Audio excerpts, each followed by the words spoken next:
I just want to talk about the idea of settling in romantic relationships, because I feel like the people that refuse to settle kind of don't get enough credit, you know? So I'm 30, I'm single, and I am kind of ready to meet someone now, and I want that for future me, but at the same time, I refuse to settle for anyone that's not my person.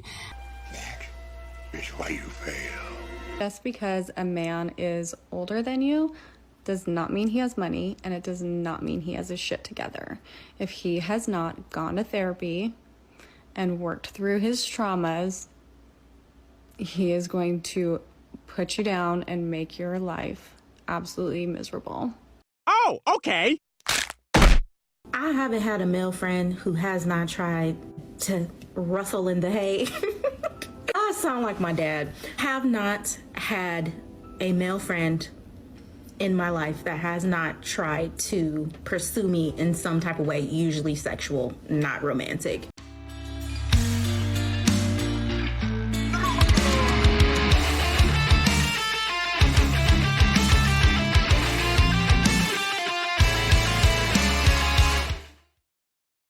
Ladies and gentlemen, welcome back. Just before we start, I'd like to quickly mention that I'm aware a lot of people really miss Taylor, but me and Locke are doing our best efforts to keep you entertained, so thank you if you're here. Thank you for appreciating our work. But now guys, enough about that. Let's get started with today's video because it's quite a good one. So let's see what all these women, guys, that are above 30 and haven't been able to secure men have to say. I just want to talk about the idea of settling in romantic relationships, because I feel like the people that refuse to settle kind of don't get enough credit, you know? So I'm 30, I'm single, and I am kind of ready to meet someone now, and I want that for future me, but at the same time, I refuse to settle for anyone that's not my person. And do you know what triggered this? I got a few messages on my first video where I was saying, oh, I'm struggling about being single over Christmas. I got a few comments saying, just take out your nose piercings and you'll meet someone. You'll get a man if you take out your piercings. And it's like, do you know what, Steve? I am not, like, I do have male attention. I don't need to take out my piercings to get a man. I could have a man if I wanted a man, but I want my man. I saw someone... Yeah guys, and her man is a 6 feet tall or above man with a 6-digit salary, you know, just with a good jawline, with a six-pack, a top 2% of men. I just want my man. It's just all that I want. Why can't I have that 10 out of 10 guy who, you know, only 1 to 2% of the population are like this? Why can't I have it? And she's 30. Like, that is the best part. I would understand if maybe she was in her 20s, you know, in her peak, and she says, I haven't been doing anything but waiting for that one person and I'm ready to meet him. No, she's 30. She says, now I want a man. You know, up until now, I've only wanted Chad's attention and validation, but now I want a man. Now that I've had my fun, I want to have my cake, even though I've already eaten it. So absolute bullcrap as always. These are the type of women that end up single, and it's really interesting that she says I could have a man, because they cool, guys. Any woman really could have a man right now if she wanted to, right now, this very moment. Just they never settle. That is the problem with women. Sound here the other day, like, I'm not looking for a boyfriend, I'm looking for my boyfriend. And yeah, I just think sometimes people get the impression that if you're single in your 30s or like older, people think, oh, poor her, she wasn't chosen. She's so pretty, but she wasn't chosen. And I just want to say, we are choosing as well. That's why we haven't found our person yet, because we are choosing. And yeah, matter of fact, you are the only one that chooses. Men choose if to engage at all or not. Men are the ones who choose if to chase, but after that, it's women who choose between a wide variety of men, you know. So this is why there's no benefit of the doubt. A woman is single over 30, it's too late, it's over. She's a massive red flag, walking red flag.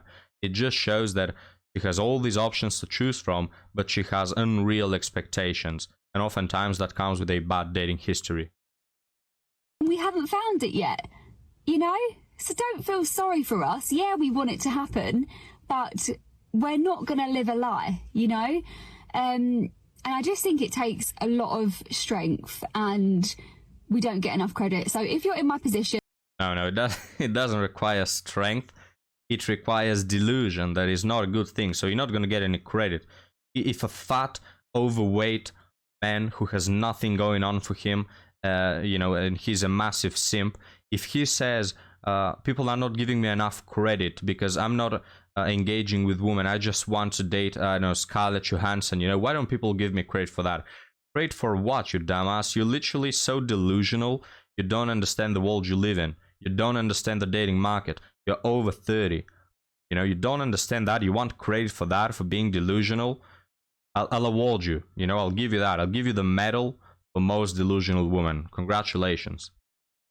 You're single, you want to meet someone, you are kind of feeling the pressures, but even all those things considered, you won't settle. Good on you, mate. I started dating this year, and these are the things. Sorry, before we continue, I just have to mention, good on you, mate, she says. Yeah, good on you for dying alone. Good for you for increasing the stock revenue of cat litter and boxed wine. Good for you for missing out on Prince Charming when you were younger. That's where her man is. She says, I haven't met my man. No, your man was in your 20s. You just dismissed him because at that time you were eating Chad's banana. You were chasing after Pookie, you know? That's where your man left. Things that I've learned that I want to share with you in case you're just getting back out there. The first thing is, men being nice to you is the bare fucking minimum. And I know this should go without saying, but after getting out of a toxic relationship with an addict, it feels weird when men are nice to you. And it's just that. They're supposed to be nice to you. So instead of taking being kind as, you know, a virtue, they take it as the bare minimum, you know, which in some way, yes, it is the bare minimum. If someone is not being nice to you, why would you be with that person in the first place? But it's the perspective they have, guys, that I'm talking about. Because these women, when you're nice to them, they don't even value that. Like, they don't even see it as a good thing because, oh, I have another 100 guys that are being nice to me, so I don't care about you in the slightest. This is their point of view. You know, instead of valuing that, instead of valuing guys who treat their families with respect, who are honest about their work, who have really good morals, set of values, instead of valuing that, guys, they say it's the bare minimum in the sense that it's the, you know, minimal common denominator. It's like, oh yeah, I have 1,000 of these nice guys piled up in my DMs and I don't care about them in the slightest.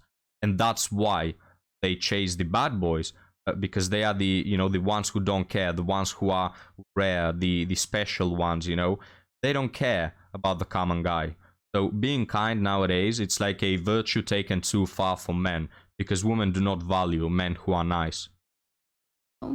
When a man on his dating profile or in real life say that they're still figuring it out or going with the flow, they're not looking for a relationship. Move on. Just because a man is older than you does not mean he has money, and it does not mean he has his shit together. If he has not gone to therapy and worked through his traumas, he is going to put you down and make your life absolutely miserable. Watch what people do, not what they say. Stop listening to what people say and start watching what they do. Men, I'm sure women do this too, so men that say, oh, I'm going to do this, I'm going to travel, I'm going to get this job opportunity, I'm going to do that, but then never actually do it, they're just living in a fantasy. Actions speak louder than words. There are men out there that either on like the first or second date will open up and you're like, oh, they're being emotionally intimate and, you know, it's so sweet. They're just using you for free therapy. You should send them an invoice for your time.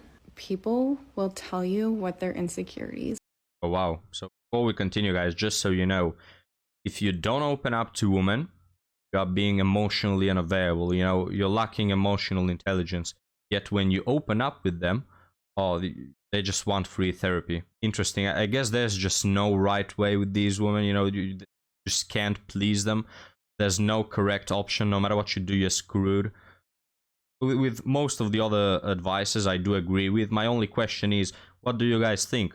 Is she going to follow her own advice and end up securing a good guy? Or is she going to keep on dating for the next 20 years until she becomes a 50-year-old miserable hag? What do you think will happen with this? They do it very subconsciously, but they will tell you over and over, pay attention to these. These are red flags. Don't ignore them.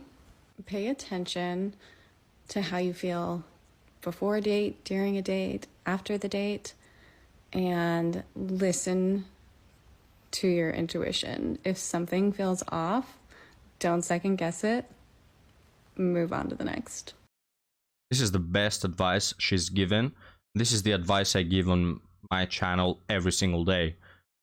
Your intuition, or in other words, your pattern recognition, your common sense are the ones that should be ruling you and ones that you should base your decisions off.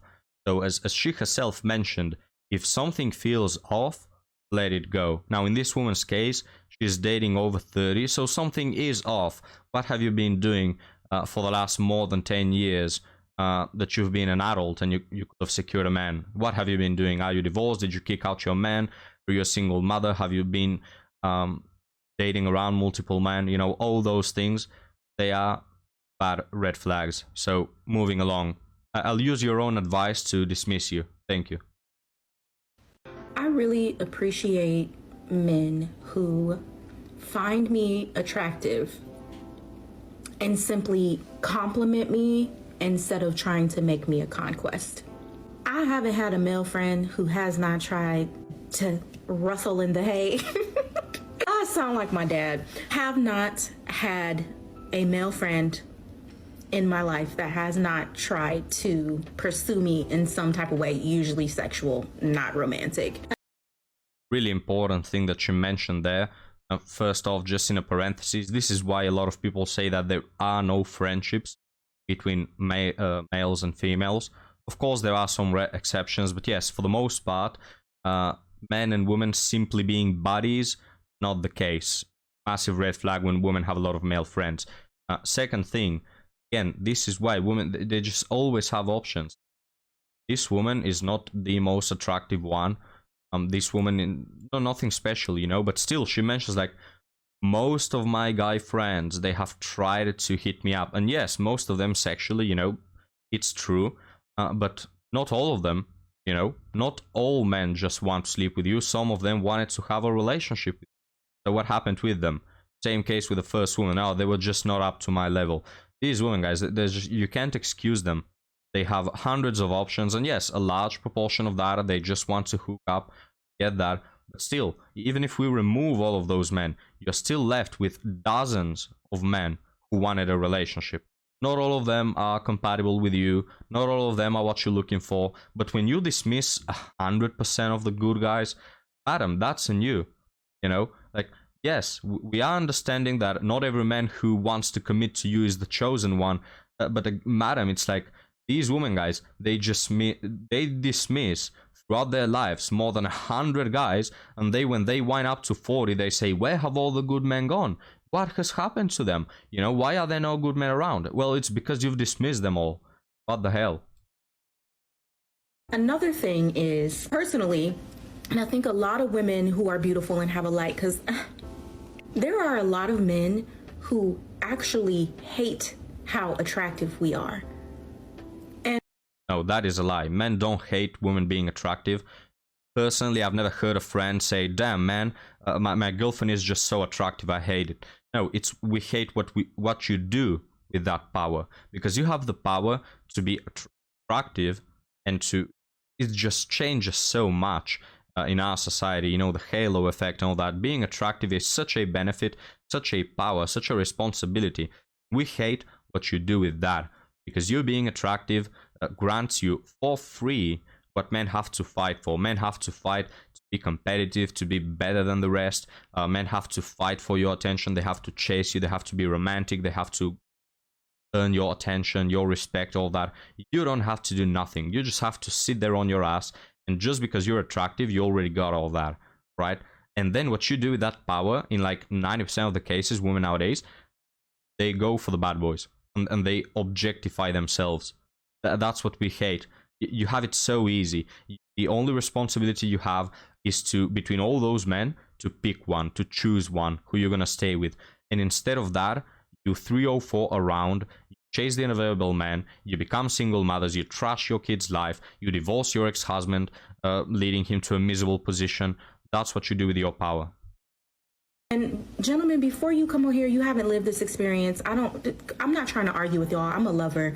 I want you guys to have the love of your life, and I want the love of my life, but I also want to be treated in accordance to how I treat people and how I want to be treated. And I will not let a man be mean to me when I'm a sweetheart. Realize that there are a lot of men who cannot accept the fact that you are all that you are. I don't understand, like, what more you could want. It's almost like you guys want us to rip me off the plastic, I back it brand new. It's almost like you guys want us to shrink so that we can be submissive to you. And I just have to tell you this. If you gotta be mean to a woman for her to submit to you, you are not him. You are not him. If you gotta hit a woman, if you have to speak to a woman like she is just the filth of the earth, if you calling a woman out of her name, if you're not loving on that woman and making her glow even more, you are not him. And I don't think I can say that any nicer. True masculinity is a balance of both feminine and masculine, and everybody has it. So if you're someone who doesn't understand that, this page is not for you. This conversation is not. It's definitely not for me, because I cannot understand how true masculinity is including femininity in it. I really don't understand that. There are some aspects that are neutral and they affect both men and women, but it's a juxtaposition. It's not normal to say that. It's a contradiction to say that to be masculine, you have to have a part of feminine. No, that's literally the opposite. You know, a patient person is described by having and possessing patience. So you can't say that a patient person is a mix between being patient and being impatient. No, that is a contradiction. The problem comes and stems from this woman understanding that somehow masculinity relates to hitting a woman or forcing her to be submissive. Well, maybe that's the idea that you got from dating all the bad boys, which you actively chase. But no, true masculinity, we don't believe that it's hitting a woman, and a woman being submissive is being feminine, and is not a contradiction to, it's not something bad. You know, a woman, in order for her to be submissive, it doesn't mean that a man has to beat her up. She can be submissive while being polite. She can be submissive while thinking, while having ideas, while sharing ideas. It's not a contradiction. You can be submissive and still have all of your good attributes. You know, it's just this woman, guys, because she's only been dating the bad boys, she's really lost in the definitions, and she's really lost in what true masculinity is. For you, it has been increasingly hard the more I continue to grow and go to therapy and drink my water and read my Bible and do my spiritual things and uplift myself and just become a better version of me. It is so much harder to find men, at least the ones that I've been coming across, that actually value women. It's hard enough to find a man who values a woman for who she is and what she is. And I'm just telling you now, the dating thing, I am officially bowing out. Not that I'm not open to love. I am so sick and tired of wasting my time getting to know these men, telling them my stories, just for them to turn around and just be terrible humans. Where are the men that are not terrible humans? Where are the men that are not terrible humans? Please. I mean, probably all your friends who you've dismissed. I don't know, guys. It's just, according to this woman's narrative, it's either all men on earth are evil, and this is why she cannot find a person, you know, just all men beat their wives and force them into submission like literal slaves. It's either that, or it's just you are picking the wrong ones. You know, one of these two options. I cannot figure out which one is it. But again, it's just men are not going to value you for who you are if who you are happens to be a crap. All right. I hate this narrative of just be yourself. No, don't just be yourself. What happens if you have a flaw? What happens if you're a terrible person? Can these men that you say that are terrible say the same thing? Well, I'm just being myself. You have to value me for who I am. No. If you are not the type of woman that men want, they're not gonna value you for who you are. So maybe that's the red flag. Maybe you are the red flag. Have you ever thought about that? Guys, thank you for watching. This was the last TikTok. I know why Ampu is smiling at this woman. A little cringy with her definitions. But again, thank you guys for watching. Leave me your thoughts about this video down below, and I'll be happy to see you next time. Have a good one.